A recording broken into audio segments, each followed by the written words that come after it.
Today, I am introducing a roadmap for America's future, legislation to transform our federal government, to reform the nation's health care entitlements, Social Security, and the federal tax code.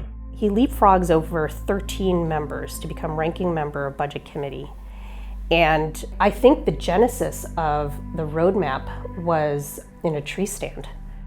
We had just lost the majority. Nancy Pelosi was Speaker.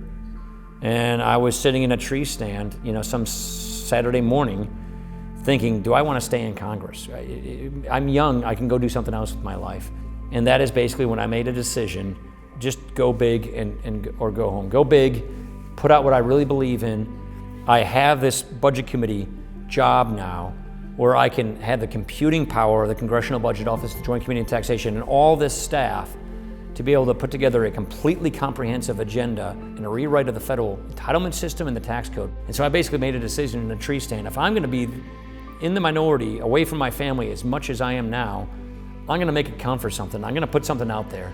Well, I remember that he basically disappeared for months, with the exception of seeing him cast his votes. He otherwise went into his little cocoon, and then finally he popped his head back up and said, okay, I'm ready with this plan. And he was very, forthcoming with his colleagues. There are a lot of political sharp knives in the drawer. I think those were his exact words at the time. Political conventional wisdom, particularly at the time, was stay the heck away from Paul Ryan, stay the heck away from roadmap, and don't you ever utter the words Social Security, Medicare, tax reform. You'll be dismissed. It was good work. It's what needed to be done.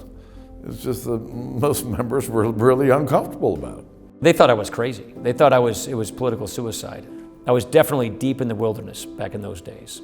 And we were the conservative movement of the conservative movement in Congress. And we were in the minority of our party at the time. He knew what needed to be done. And to have someone like Paul who was so knowledgeable and willing to step up and step out was pretty incredible at the time.